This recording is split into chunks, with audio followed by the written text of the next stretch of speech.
नमस्कार दोस्तों, मैं हूं हबीबुर रहमान और आपका स्वागत है हमारे चैनल पर। अक्सर हमारे मन में एक सवाल उठता है, क्या हम देश के लिए कुछ कर सकते हैं? क्या हम समाज में एक पॉजिटिव बदलाव ला सकते हैं? और जब भी यह सवाल उठता है, तो एक तस्वीर सामने आती है। एक पुलिस ऑफिसर की वर्दी में एक शख्स, जिसके कंधों पर देश की सुरक्षा और कानून व्यवस्था की जिम्मेदारी होती है। ये तस्वीर है एक आईपीएस ऑफिसर की। बहुत से युवा इस सपने को देखते हैं, लेकिन उन्हें सही रास्ता नहीं पता होता। इसलिए आज हम आपके लिए लेकर आए हैं एक complete step by step guide, IPS officer कैसे बने 2025 एडिशन। इस वीडियो में हम बिल्कुल शुरू से शुरू करेंगे। हम समझेंगे कि एक आईपीएस ऑफिसर का काम क्या होता है, इसके लिए क्या योग्यता यानी एलिजिबिलिटी होनी चाहिए, और वो कौन सा एग्जाम है जिसे क्लियर करके आप इस प्रतिष्ठित सर्विस का हिस्सा बन सकते हैं। हम एग्जाम के हर स्टेज को डिटेल में डिस्कस करेंगे, तैयारी कैसे करनी है, कौन सी किताबें पढ़नी है और फिजिकल फिटनेस का क्या रोल है, इस पर भी बात करेंगे। इतना ही नहीं, सिलेक्शन के बाद कैडरे कैसे मिलता है और ट्रेनिंग में क्या क्या होता है, ये सभी जानकारी आपको इसी एक वीडियो में मिलेगी। तो अगर आपके दिल में भी देश सेवा का जज्बा है और आपने भी आईपीएस बनने का सपना देखा है, तो इस वीडियो को अंत तक जरूर देखिएगा। ये वीडियो आपके सफर का पहला कदम हो सकता है, आपको एक क्लियर रोड मैप दे सकता है। हमने कोशिश की है कि आपके हर सवाल का जवाब इस वीडियो में शामिल हो। तो चलिए बिना किसी देरी के शुरू करते हैं इस जानकारी भरे सफर को और जानते हैं कि कैसे आप अपने आईपीएस बनने के सपने को सच कर सकते हैं। तो दोस्तों, सबसे पहला और सबसे बुनियादी सवाल, ये आईपीएस आखिर होता क्या है? आईपीएस का फुल फॉर्म है इंडियन पुलिस सर्विस, यानी भारतीय पुलिस सेवा। ये सिर्फ एक जॉब नहीं है, ये एक जिम्मेदारी है, एक कर्तव्य है। ये भारत सरकार की 3 ऑल इंडिया सर्विसेज में से एक है, जिसमें आईएएस इंडियन एडमिनिस्ट्रेटिव सर्विस और आईएफएस इंडियन फॉरेस्ट सर्विस भी आते हैं। एक आईपीएस ऑफिसर की पहचान उसकी वर्दी से होती है, लेकिन उसका काम उस वर्दी से कहीं ज्यादा बड़ा और महत्वपूर्ण होता है। एक आईपीएस ऑफिसर का मुख्य काम कानून और व्यवस्था को बनाए रखना है, यानी ये सुनिश्चित करना कि आपके शहर, आपके राज्य में शांति बनी रहे, लोग सुरक्षित महसूस करें। इसके अलावा अपराधों की जांच करना, उन्हें रोकना और अपराधियों को कानून के दायरे में लाना भी उनकी एक बड़ी जिम्मेदारी है। आपने देखा होगा बड़े बड़े पुलिस डिपार्टमेंट्स के जो हेड होते हैं, जैसे SP superintendent of police, SSP senior superintendent of police, DIG, IG या डीजीपी, ये सभी पोस्ट आईपीएस ऑफिसर्स ही होल्ड करते हैं। उनका काम सिर्फ अपराधों तक सीमित नहीं होता। वीआईपी सिक्योरिटी, आतंकवाद से निपटना, सीमा सुरक्षा बल जैसे बीएसएफ, सीआरपीएफ, सीआईएसएफ, आईटीबीपी जैसे सेंट्रल आर्म्ड पुलिस फोर्सेस को लीड करना, और यहाँ तक कि इंटेलिजेंस ब्यूरो आईबी और research and analysis wing raw जैसे गुप्तचर संस्थानों में भी आईपीएस ऑफिसर्स महत्वपूर्ण भूमिका निभाते हैं। उनकी ड्यूटी में ट्रैफिक कंट्रोल से लेकर दंगे जैसी स्थिति को नियंत्रित करना सब कुछ शामिल है। ये एक 24 घंटे 7 दिन की जॉब है, जहां आप हमेशा ऑन ड्यूटी रहते हैं। तो यह तो हुई काम की बात। अब सवाल उठता है कि इस प्रतिष्ठित सर्विस का हिस्सा कैसे बना जाए। इसके लिए आपको कोई अलग से पुलिस का फॉर्म नहीं भरना होता। आईपीएस ऑफिसर का चयन UPSC, union public service commission द्वारा आयोजित किए जाने वाले सिविल सर्विसेज एग्जाम, जिसे हम आम भाषा में आईएएस का एग्जाम भी कहते हैं, के थ्रू होता है। हर साल लाखों स्टूडेंट्स इस एग्जाम में बैठते हैं, लेकिन कुछ 100 ही इसमें सफल हो पाते हैं। आप इसी एग्जाम को देकर आईआईएस, आईएफएस, आईआरएस और आईपीएस जैसे 20 से भी ज्यादा अलग अलग सर्विसेज में जा सकते हैं। आपकी रैंक और आपकी प्रेफरेंस के आधार पर आपको सर्विस अलॉट की जाती है। अगर आपकी रैंक अच्छी है और आपने अपनी पहली प्रेफरेंस आईपीएस भरी है, तो आपका इस सेवा में आने का सपना पूरा हो सकता है। ये एग्ज़ाम देश के सबसे कठिन एग्ज़ाम्स में से एक माना जाता है और इसकी तैयारी के लिए लगान और सही दिशा निर्देश बहुत ज़रूरी है। सोचिए, एक सिंगल एग्ज़ाम आपको देश के सबसे पावरफुल और जिम्मेदार पड़ों तक पहुंचा सकता है। ये एग्ज़ाम आपके ज्ञान, आपकी समझ, आपकी मानसिक शक्ति और आपके धैर्य की परीक्षा लेता है। एक आईपीएस ऑफिसर को हर तरह की परिस्थिति में अचानक और सही फैसले लेने होते हैं और इस एग्ज़ाम का प्रोसेस भी आपको उसी तरह से तैयार करता है। इसलिए इस एग्ज़ाम को मदर ऑफ ऑल एग्ज़ाम्स भी कहा जाता है। आने वाले चैप्टर्स में हम इस एग्ज़ाम के बारे में और डिटेल में बात करेंगे। हम समझेंगे कि इस एग्ज़ाम में बैठने के लिए क्या-क्या योग्यताएं होनी चाहिए, इसका पैटर्न क्या है और इसकी तैयारी कैसे करनी है। तो बने रहिए हमारे साथ, क्योंकि अब हम इस सफ़र के अगले पड़ाव की तरफ बढ़ रहे हैं, जो है एलिजिबिलिटी क्राइटेरिया। चलिए जानते हैं कि कौन-कौन इस सपने को पूरा करने के लिए पहला कदम उठा सकता है। आईपीएस बनने का सपना तो देख लिया, लेकिन इस सपने को हकीकत में बदलने के लिए पहली सीढ़ी है एलिजिबिलिटी क्राइटेरिया को पूरा करना। यूपीएससी ने कुछ नियम और शर्तें तय की हैं, जिनके बिना आप सिविल सर्विसेज एग्जाम में बैठ ही नहीं सकते। तो चलिए एक एक करके इन सभी शर्तों को डिटेल में समझते हैं, ताकि आपको कोई कंफ्यूजन ना रहे। सबसे पहली और सबसे जरूरी शर्त है राष्ट्रीयता, यानी नेशनैलिटी। आईपीएस सर्विस के लिए आपका भारत का नागरिक यानी सिटीजन ऑफ इंडिया होना अनिवार्य है। दूसरी सबसे महत्वपूर्ण चीज है आपकी उम्र, यानी एज लिमिट। जनरल कैटेगरी के स्टूडेंट्स के लिए मिनिमम एज 21 साल और मैक्सिमम एज 32 साल है। इसका मतलब है कि जिस साल आप एग्जाम दे रहे हैं, उस साल की पहली अगस्त को आपकी उम्र 21 साल हो जानी चाहिए और 32 साल से ज्यादा नहीं होनी चाहिए। हाँ, अलग अलग कैटेगरीज के लिए इसमें छूट भी मिलती है। जैसे ओबीसी कैंडिडेट्स के लिए मैक्सिमम एज 45 साल है और SC/ST कैंडिडेट्स के लिए 47 साल तक की छूट है। PWD कैंडिडेट्स को भी उम्र में रिलैक्सेशन मिलता है। अब बात करते हैं एजुकेशनल क्वालिफिकेशन की। इसके लिए आपको रॉकेट साइंटिस्ट होने की जरूरत नहीं है। यूपीएससी कहता है कि आपके पास किसी भी मान्यता प्राप्त यूनिवर्सिटी से ग्रेजुएशन की डिग्री होनी चाहिए। आपने बीए किया हो, बीकॉम, बीएससी, बीटेक या एमबीबीएस, इससे कोई फर्क नहीं पड़ता। आपकी स्ट्रीम कोई भी हो, आप इस एग्जाम के लिए एलिजिबल हैं। यहाँ तक कि जो स्टूडेंट्स अपने फाइनल ईयर में हैं, वो भी इस एग्जाम का प्रीलिम्स दे सकते हैं, लेकिन मेंस एग्जाम से पहले उन्हें अपनी डिग्री का प्रूफ देना होता है। एक और सवाल जो अक्सर स्टूडेंट्स के मन में आता है, वो है नंबर ऑफ अटेम्प्ट्स को लेकर, यानी आप ये एग्जाम कितनी बार दे सकते हैं।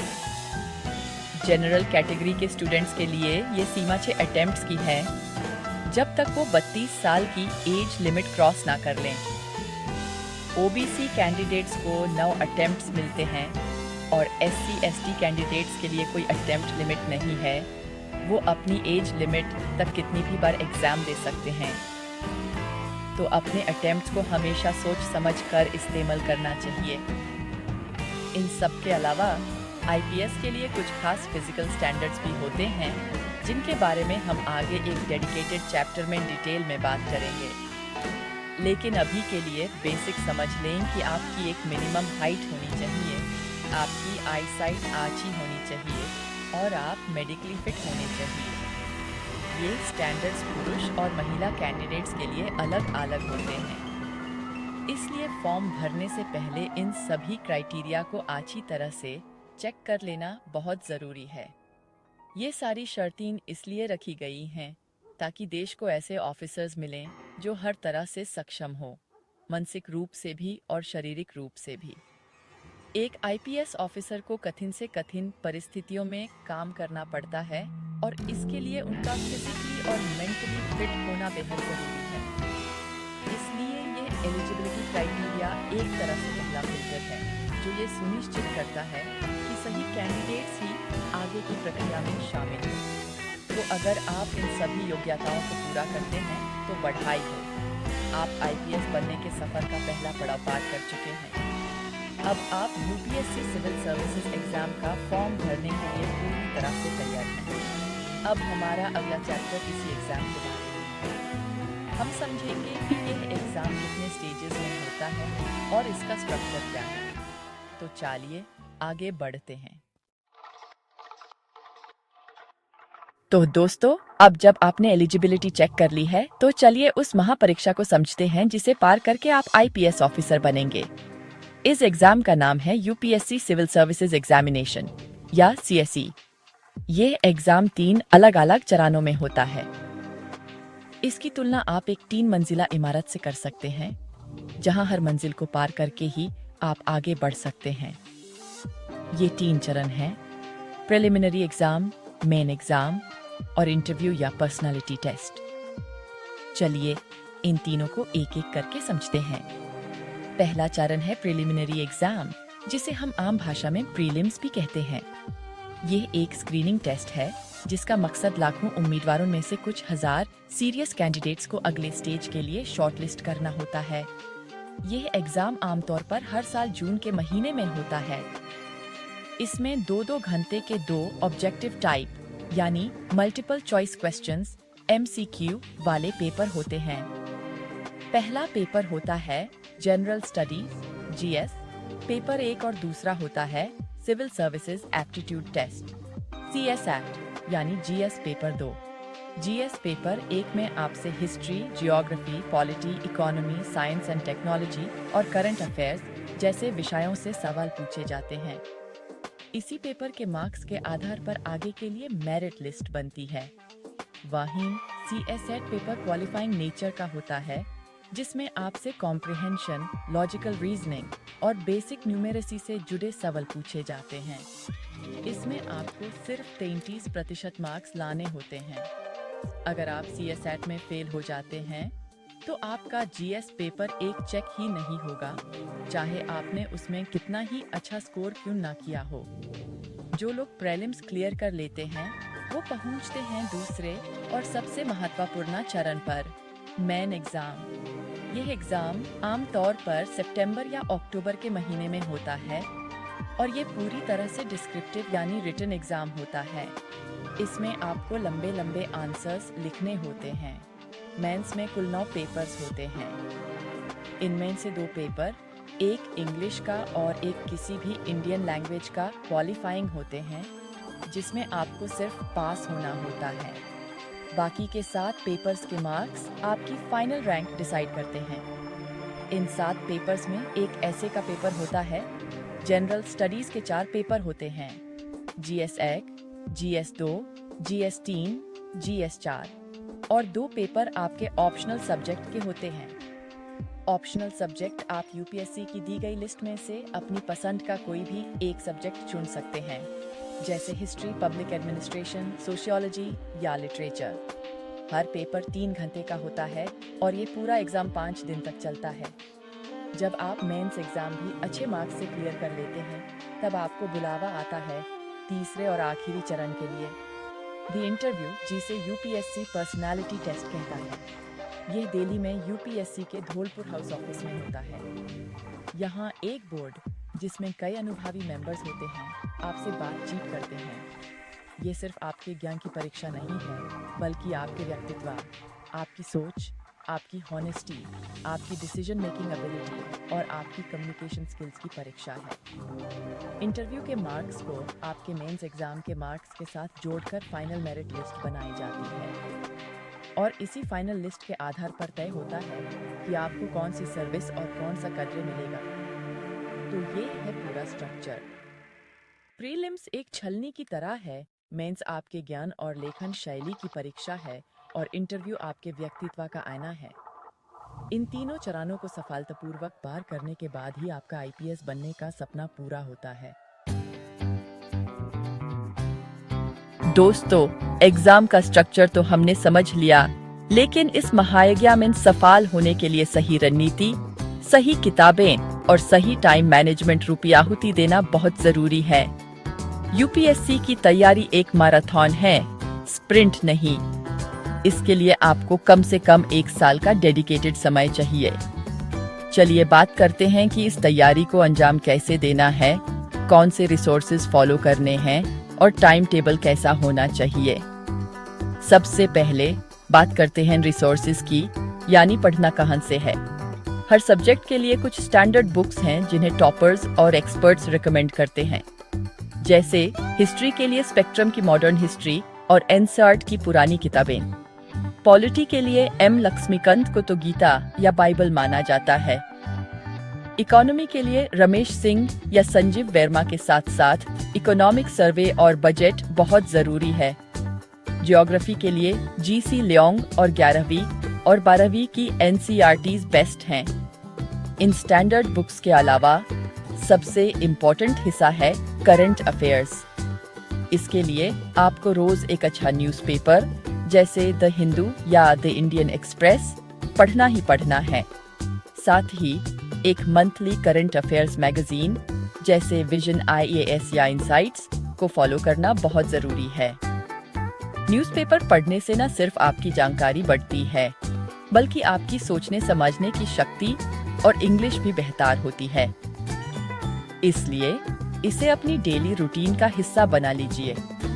अब आते हैं टाइम टेबल पर। हर किसी का पढ़ने का तरीका अलग होता है, लेकिन एक अनुशासित रूटीन जरूरी है। आमतौर पर एक्सपर्ट्स रोजाना 8 से 10 घंटे की फोकस्ड स्टडी रेकमेंड करते हैं। आप अपने दिन को अलग अलग सब्जेक्ट्स में बांट सकते हैं, जैसे सुबह 3 घंटे एक सब्जेक्ट, दोपहर में 3 घंटे दूसरा सब्जेक्ट और शाम को करंट अफेयर्स और आंसर राइटिंग प्रैक्टिस। हमेशा एक दिन में 2 से 3 सब्जेक्ट्स को मिक्स करके पढ़ें ताकि बोर ना हो। एक बहुत बड़ी गलती जो स्टूडेंट्स करते हैं वो है सिर्फ पढ़ते रहना और लिखने की प्रैक्टिस न करना।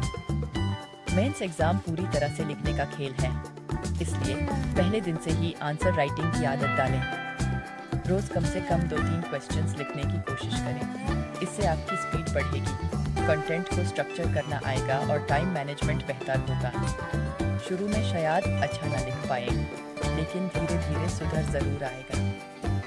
तैयारी को परखने का सबसे अच्छा तरीका है मॉक टेस्ट्स। प्रीलिम्स से पहले कम से कम 30-40 मॉक टेस्ट्स जरूर दें। इससे आपको एग्जाम जैसा माहौल मिलता है, आप अपनी गलतियों से सीखते हैं और टाइम प्रेशर हैंडल करना सीखते हैं। इसी तरह मेंस के लिए भी full length test series join करना बहुत फायदेमंद होता है। ये आपको बताता है कि आप कंपटीशन में कहां स्टैंड करते हैं। आखिरी सवाल, कोचिंग जरूरी है या नहीं? देखिए, कोचिंग कोई जादू की छड़ी नहीं है। अगर आप डिसिप्लिन हैं और आपके पास सही गाइडेंस है, तो आप सेल्फ स्टडी से भी एग्जाम क्लियर कर सकते हैं। लेकिन एक अच्छी कोचिंग आपको एक स्ट्रक्चर्ड एनवायरनमेंट, कंपटीशन का एहसास और सही दिशा दे सकती है। ये आपका पर्सनल डिसीजन है, लेकिन चाहे कोचिंग करें या ना करें, मेहनत आपको ही करनी पड़ेगी। इस सफर में आपका सबसे बड़ा साथी आपका अनुशासन और आपकी लगन ही है। दोस्तों, एक IPS ऑफिसर बनने के लिए जितना जरूरी दिमाग का तेज होना है, उतना ही जरूरी शरीर का फिट होना भी है। क्योंकि एक पुलिस ऑफिसर की लाइफ बहुत डिमांडिंग होती है। आपको घंटों तक खड़े रहना पड़ सकता है, अपराधियों का पीछा करना पड़ सकता है या किसी आपात स्थिति में अनुशासन के साथ डेट रहना पड़ता है। इसलिए UPSC ने IPS सर्विस के लिए कुछ खास फिजिकल और मेडिकल स्टैंडर्ड्स तय किए हैं, जिन्हें आपको पूरा करना ही होता है। चलिए इन स्टैंडर्ड्स को डिटेल में जानते हैं। सबसे पहले बात करते हैं हाइट की। पुरुष उम्मीदवारों के लिए जनरल कैटेगरी में मिनिमम हाइट 150 सेंटीमीटर होनी चाहिए। हाँ, अगर आप ST कैटेगरी लेकिन SC OBC नहीं से हैं, तो आपको 5 सेंटीमीटर की छूट मिलती है, यानी आपके लिए मिनिमम हाइट 107 सेंटीमीटर है। महिला उम्मीदवारों के लिए जनरल कैटेगरी में मिनिमम हाइट 150 सेंटीमीटर है और ST कैटेगरी की महिलाओं के लिए ये 145 सेंटीमीटर है। ये हाइट बिना जूतों के नापी जाती है। हाइट के बाद दूसरा स्टैंडर्ड है चेस्ट मेजरमेंट। ये सिर्फ पुरुष उम्मीदवारों के लिए है। आपकी चेस्ट बिना फुलाए कम से कम 84 सेंटीमीटर होनी चाहिए। और फुलाने पर उसमें कम से कम 5 सेंटीमीटर का एक्सपेंशन होना चाहिए। यानी फुलाने के बाद आपकी चेस्ट 89 सेंटीमीटर या उससे ज्यादा होनी चाहिए। महिला उम्मीदवारों के लिए चेस्ट मेजरमेंट का कोई क्राइटेरिया नहीं है। अब आते हैं सबसे इम्पोर्टेंट हिस्से पर, आई साइट यानी आंखों की रोशनी। आपकी दूर की दृष्टि या डिस्टेंट विजन बेहतर आंख में 6 या 6/9 होनी चाहिए और खराब आंख में 6 या 6/9 होनी चाहिए। चश्मे के साथ यानी करेक्टेड विजन में दोनों आंखों की दृष्टि 6 होनी चाहिए। इसके अलावा आपको हाई ग्रेड कलर ब्लाइंडनेस नहीं होनी चाहिए और आपको स्क्विंट यानी भिंगापन नहीं होना चाहिए। नाइट ब्लाइंडनेस भी एक डिस्क्वालिफिकेशन है, तो अपनी आंखों का खास ख्याल रखें। इन सब के अलावा आपका ब्लड प्रेशर नॉर्मल होना चाहिए। आपको कोई ऐसी गंभीर बीमारी जैसे हेर्निया, पाइल्स या वेरिकोज वेन्स नहीं होनी चाहिए और आपकी सुनने की शक्ति भी नॉर्मल होनी चाहिए। आपका पूरा मेडिकल चेकअप सिलेक्शन के बाद एक डिजाइनेटेड गवर्नमेंट हॉस्पिटल में होता है। अगर आप इनमें से किसी भी स्टैंडर्ड को पूरा नहीं कर पाते तो अच्छी रैंक लाने के बावजूद आपको आईपीएस सर्विस नहीं मिल सकती। तो इन स्टैंडर्ड्स को पूरा करने के लिए क्या करें? इसके लिए आपको अपनी तैयारी के साथ साथ अपनी फिटनेस पर भी ध्यान देना होगा। अपनी डेली रूटीन में कम से कम 30-40 मिनट एक्सरसाइज के लिए जरूर करें। रनिंग, जॉगिंग या स्विमिंग जैसी एक्टिविटीज आपकी स्टैमिना बढ़ाने में मदद करेंगी। योगा और मेडिटेशन आपको मानसिक रूप से शांत और फोकस्ड रखने में मदद करेंगे। और हाँ, एक हेल्थी डाइट होना बहुत जरूरी है। बाहर का जंक फूड अवॉइड करें और घर का बना पौष्टिक खाना लें। अच्छी नींद लें, कम से कम 6-7 घंटे। याद रखिए, स्वस्थ शरीर में ही स्वस्थ मन का वास होता है। एक फिट बॉडी आपको पढ़ने में भी बेटर कंसंट्रेट करने में हेल्प करेगी। इसलिए अपनी फिटनेस को कभी भी नजरअंदाज न करें। ये आपके आईपीएस बनने के सफर का एक अभिन्न अंग है। दोस्तों, आपने मेहनत की, तीनों स्टेजेस क्लियर किए और फाइनल मेरिट लिस्ट में आपका नाम आ गया। सबसे पहले तो बहुत बहुत बधाई, लेकिन सफर अभी यहाँ खत्म नहीं हुआ है। अब शुरू होता है अगला पड़ाव, ये डिसाइड करना कि आपको कौन सी सर्विस मिलेगी और अगर आईपीएस मिलती है तो आपको देश के किस राज्य में काम करने के लिए भेजा जाएगा। इस पूरी प्रक्रिया को कहते हैं सर्विस एंड कैडर एलोकेशन। चलिए इसको आसान भाषा में समझते हैं। जब आप यूपीएससी का मेंस फॉर्म भरते हैं तब आपसे एक डिटेल्ड एप्लीकेशन फॉर्म या डीएफ भरवाया जाता है। इसी फॉर्म में आपको अपनी पसंद की सर्विसेज को प्रेफरेंस ऑर्डर में भरना होता है। जैसे आपकी पहली चॉइस आईएएस हो सकती है, दूसरी आईपीएस, तीसरी आईएफएस, चौथी आईआरएस एंड सो ऑन। आपको सभी सर्विसेज को एक क्रम में लगाना होता है। ये प्रेफरेंस बहुत सोच समझकर भरनी चाहिए। फाइनल रिजल्ट आने के बाद यूपीएससी आपकी रैंक और आपकी भारी हुई प्रेफरेंस के आधार पर आपको सर्विस अलॉट करता है।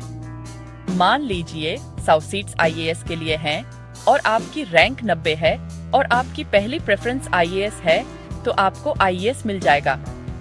लेकिन अगर आपकी रैंक 110 है तो सिस्टम देखेगा कि आपकी दूसरी प्रेफरेंस क्या है। अगर वो आईपीएस है और आईपीएस की सीट सभी खाली हैं, तो आपको आईपीएस अलॉट कर दी जाएगी। इसलिए एक अच्छी रैंक लाना बहुत जरूरी है। जब आपको आईपीएस सर्विस अलॉट हो जाती है तब शुरू होता है कैडर एलोकेशन का प्रोसेस। कैडर का मतलब है वो राज्य या ग्रुप ऑफ स्टेट्स जहां आप अपनी पूरी सर्विस के दौरान काम करेंगे। जैसे Uttar Pradesh cadre, Rajasthan cadre, Maharashtra cadre etcetera. पहले हर राज्य का अलग कैडर होता था, लेकिन अब सरकार ने एक नई कैडर पॉलिसी लागू की है जिसके तहत सभी राज्यों को 5 जोन्स में बांट दिया गया है। डेफ फॉर्म भरते समय ही आपसे इन जोन्स और उनके अंदर के राज्यों की प्रेफरेंस भी भरवाई जाती है। आपको हर जोन से कुछ राज्यों को चुनना होता है। कैडर एलोकेशन में भी आपकी रैंक सबसे इम्पोर्टेंट रोल प्ले करती है। इसके अलावा आपके होम स्टेट और कैटेगरी यानी जनरल, ओबीसी, SC/ST को भी ध्यान में रखा जाता है। एक कॉम्प्लेक्स फॉर्मूला के थ्रू ये डिसाइड किया जाता है कि किस रैंक वाले कैंडिडेट को कौन सा कटरे मिलेगा। आमतौर पर टॉप रैंकर्स को उनकी पसंद का होम कटरे मिल जाता है, लेकिन यह जरूरी नहीं है। आपको देश के किसी भी कोने में सेवा करने के लिए तैयार रहना चाहिए। एक बार जब आपको कटरे अलॉट हो जाता है, तो आप आमतौर पर अपनी पूरी सर्विस उसी स्टेट में पूरी करते हैं। हाँ, कुछ सालों के लिए आप सेंट्रल डेपुटेशन पर दिल्ली या किसी दूसरे संस्थान में जा सकते हैं, लेकिन फिर आपको अपने पेरेंट कटरे में वापस आना होता है। तो रैंक का ये पूरा खेल बहुत महत्वपूर्ण है। ये ना सिर्फ आपकी सर्विस डिसाइड करता है, बल्कि ये भी तय करता है कि आप अगले 30-35 साल देश के किस हिस्से की सेवा करेंगे। इसलिए तैयारी करते वक्त आपका लक्ष्य सिर्फ एग्जाम क्लियर करना नहीं, बल्कि एक बेहतरीन रैंक हासिल करना होना चाहिए, ताकि आप अपनी पसंद की सर्विस और कटरे पा सकें। इसके बाद शुरू होती है आपकी ट्रेनिंग, जो आपको एक आम इंसान से एक सक्षम पुलिस ऑफिसर बनाती है। तो दोस्तों, ये था आईपीएस ऑफिसर बनने का पूरा सफर, एक एक कदम, एक एक जानकारी के साथ। हमने समझा कि कैसे आपको सबसे पहले ग्रेजुएशन पूरी करनी है, फिर पूरी लगन के साथ यूपीएससी एग्जाम की तैयारी में जुट जाना है। हमने देखा कि कैसे आपको प्रीलिम्स, मेंस और इंटरव्यू, इन तीनों कठिन चरणों को पार करना है। और जब आप एक अच्छी रैंक हासिल कर लेते हैं, तो आपको आपकी मनपसंद आईपीएस सर्विस मिलती है, जिसके बाद आपकी ट्रेनिंग शुरू होती है और अंत में आपको एक डिस्ट्रिक्ट में पोस्टिंग मिलती है, जहां से आपकी देश सेवा की असली शुरुआत होती है। ये रास्ता लंबा है, कठिन है और इसमें कई उतार चढ़ाव आएंगे, लेकिन याद रखिएगा, आईपीएस बनने के लिए डेडिकेशन, डिसिप्लिन और मोटिवेशन सबसे जरूरी हथियार हैं। आपको हर दिन खुद को प्रेरित करना होगा, अपने लक्ष्य पर फोकस रखना होगा और कभी हार नहीं माननी होगी। ये सिर्फ एक नौकरी नहीं, बल्कि देश के प्रति आपकी प्रतिबद्धता और सेवा भाव का प्रतीक है। इस वर्दी को पहनने का गौरव हर मुश्किल पर भारी पड़ता है। हम उम्मीद करते हैं कि इस वीडियो ने आपके सभी सवालों के जवाब दिए होंगे और आपको एक क्लियर रोड मैप दिया होगा। अगर आपके मन में अभी भी कोई सवाल है, तो नीचे कमेंट सेक्शन में जरूर पूछें। हम कोशिश करेंगे कि आपके हर सवाल का जवाब दें। अगर आपको यह वीडियो पसंद आया और इससे आपको मदद मिली, तो इसे लाइक करें और उन सभी दोस्तों के साथ शेयर करें जो आईपीएस बनने का सपना देखते हैं। हमारे चैनल को सब्सक्राइब करना ना भूलें। आप सभी को आपके भविष्य के लिए ढेर सारी शुभकामनाएं। Best of luck. जय हिंद।